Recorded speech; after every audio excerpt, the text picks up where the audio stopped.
Alan, Fala, mano. eu gostaria de responder uma boa pergunta aqui, a oportunidade que eu tenho de responder ao Lúcio Aleph. Ele fala: na época do Braz, você, Mauro, defendia vender a base com o argumento de manter o time. Natan, por exemplo. Sim, eu defendo sempre que você tem que vender jogadores que, aí é a minha opinião, tá? Eu acho que o Lohan não é um jogador como o Natan.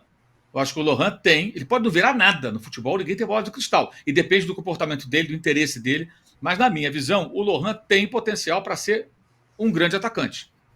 Nem sei se a posição dele é essa que ele joga pela direita, ou se ele pode virar um centroavante ou um segundo atacante. Não sei. E nem foi testado nessa função. Não digo um homem de área mais fixo, um pivôzão, não. Carlinhos, não. Eu digo um atacante que se movimente, como o Gabriel, como o Juninho, que está chegando agora, que parece ter esse perfil, tá jogando mais solto, porque ele tem pouca intensidade para jogar como um meia. De fato, ele tem que melhorar isso. Como o Pedro, a gente falava que ele tinha que melhorar. Então, acho que é um jogador ainda amadurecendo. Eu tenho lembrado muito do Bebeto. O Bebeto jogou ao Flamengo para ser um ponta de lança, um 10. Função do Zico. Jogou lá de campo, virou centroavante aí. Gente, em 87, o Bebeto fez gol de cabeça. O gol do título do brasileiro é dividindo na saída do Tafarel. O Bebeto fez gol pra cacete e formou uma dupla de atacante com o Romário, que marcou a época e ganhou a Copa do Mundo. O Bebeto não era centroavante. Então, o Lohan, e mais velho, ele se encaixou nessa função. Né? Mais velho. O Bebeto vira centroavante em 87, já tinha 24 anos, algo em torno disso. O Lohan tem 18. Então, é um jogador que ainda tem formação. O caso do Natan, na minha opinião, eu nunca achei o Natan, aí é opinião, tá? Um grandíssimo zagueiro. Eu falava, não é um novo Aldair, não me parece. Se virar amanhã, ótimo, mas não parece. Não jogava como esses garotos não jogam, tinha vários zagueiros no elenco, não tinha muita oportunidade. Você pode olhar e pesquisar, o número de jogos dele pelo profissional até foi baixo. O Red Bull pagava bem e preservava um ótimo percentual para o Flamengo. Tanto que quando ele foi vendido ao Napoli, o Flamengo ainda embolsou uma boa grana. Então ganhou o Red Bull, que o valorizou, porque lá ele jogou, né? No Flamengo ele ia estourar a idade, o contrato e ninguém ia ganhar nada. Ele ia ficar livre no mercado. E poderia aparecer algum clube em algum momento. E aquele cara era do Flamengo e tal. E ganhou o jogador. Agora ele está no Betis. Virou um novo Aldair? Não. Tanto que ele saiu do Napoli, que tinha sido campeão italiano, e foi para o Betis, que é um time médio, no máximo, na Espanha. Ele não foi do Napoli, ele não foi para a Inter, para o Milan, para a Juventus, ou para o Real Madrid, para o Barcelona na Espanha, nem para o Atlético. Foi para um time menor, dentro da escala do que é importante em cada país, Itália, Espanha. Mas não é um mau zagueiro. Ele é jovem, ele pode evoluir, pode se tornar um jogador melhor. Achei a venda naquele contexto. Cada contexto é um contexto. Tá? E é uma proposta boa. Cada jogador tem um valor. Pega o Otávio. O Flamengo vendeu, foi Famalicão? Acho que foi Famalicão. Oi, mas foi Né? Malicão. E o Flamengo preservou ali um pedaço razoável dos direitos. O garoto não jogava no Flamengo, o Otávio nem se destacou. Natan ainda chamou um pouquinho mais atenção. Foi para a Europa, jogou lá em um time pequeno de Portugal, foi para o Porto. 10 milhões de euros. O Flamengo ainda mordeu um pedaço dessa grana. Ótimo negócio. O Fluminense faz muito isso também. Repassar esses jogadores que estouram a idade e que não vão jogar no profissional. O caso do Lohan, eu acho que é um jogador que desde novinho foi tratado como a tal joia, começou bem, teve uma estabilidade, imagino que também tem uma mudança de vida, acho não, óbvio, né?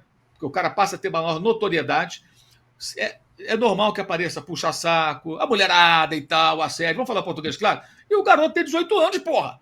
Então, assim, é normal que ele tenha uma estabilidade. Eu acho que aí o clube tem que. Cara, esse garoto tem potencial, vamos trabalhar ele. Ah, mas o Estevão tem 17. O Estevão é um ponto fora da curva, cara. Eu conversei já com quem foi técnico dele, até numa live, o Rogério Ferreira. Ele falou que quando o Estevão chegou no clube, no Palmeiras, ele chegou com fama de Messinho. Era o apelido que ele tinha. Ele falou: olha, você não é Messinho coisa nenhuma. Tá? Porque você não faz isso, não faz isso, não faz isso. Você vai se desenvolver para virar, para já baixar a bola. O garoto não chega lá achando que. E o moleque falou: eu vou jogar. E o moleque treinou, se aprimorou e jogou na base, subiu profissional e carregou o time nas costas. Ano passado, o Palmeiras, ó, quantas vezes? Já está vendido para o Chelsea. Esse é um ponto fora da curva. Não é a régua que vai medir a galera. Hendrick, a mesma coisa. Levou o Palmeiras ao título brasileiro. O Estevão quase levou. O Palmeiras perdeu o título naquela derrota do Botafogo. E ele era o craque do campeonato. Revelação, tudo. Esses jogadores que o Palmeiras revelou são exceções. Não é toda hora que aparece. O Vinícius Júnior não surge toda hora, gente. Se o Vinícius fica no Flamengo mais um tempo, se o Flamengo em 2018 tivesse um time mais organizado, talvez fosse campeão brasileiro como o Hendrick foi. Era líder. Quando ele sai, o Flamengo era líder. Pois é. Se ele ficasse mais um pouco, mais 6 meses, mas enfim, o que eu quero dizer, cada jogador é um jogador. Não existe uma regra pronta. E eu acho que no caso do Lohan, parece que querem se livrar logo dele. Eu não entendo isso. Até ele ter sido colocado nesse tipo do Carioca foi um desprestígio. Foi um desprestígio. Não levaram para trabalhar com o elenco principal. Então, assim, já estão jogando a toalha, já tem uma sentença de que não serve, que não vai virar nada. Dá para ter essa certeza? Vamos lembrar do Djalminha? O Djalminha sempre foi um cara de forte temperamento, né, para dizer o mínimo. Sempre foi. O Flamengo vendeu para o Guarani, lá, preço de banana, foi jogar no Palmeiras, gente. Vai repetir esse erro? O tempo mudou sim, mas é o risco. Você pode ter a opinião que o Lohan não joga nada, não tem nenhum potencial, eu respeito. Mas a minha opinião, aí é claro que eu falo em cima do que eu penso, não em cima do que pensa outra pessoa. Cada um tem a sua opinião. Eu acho que ele é um jogador que sempre foi tratado dessa maneira e eu vejo um cara com potencial. Não entendo essa pressa para vender. Cada jogador é um jogador. O jogador da base que não vai ter chance e você percebe que não vai ter nível. Por exemplo, Verton. Todo respeito, não tem a menor condição. O Tite escalou, não dava. Muito voluntarioso, correndo, está lá no Leixões, segunda divisão de Portugal, né? Isso. Ou seja, não é jogador por nível para o Flamengo. Por mais que o menino tenha se esforçado, corrido, você percebe que não vai rolar. Não vai rolar. Agora, se as pessoas acham que o Lohan não joga nada e vai ser bagre, ok, tudo bem. Eu acho que não. Esse é o ponto, na minha opinião. E como é que em pouco tempo, de substituto do Arrascaeta, jogando o brasileiro na Copa América, jogando bem, de repente não serve. É isso que me espanta. Assim, a mudança é muito grande. O Natan nunca chegou nesse nível.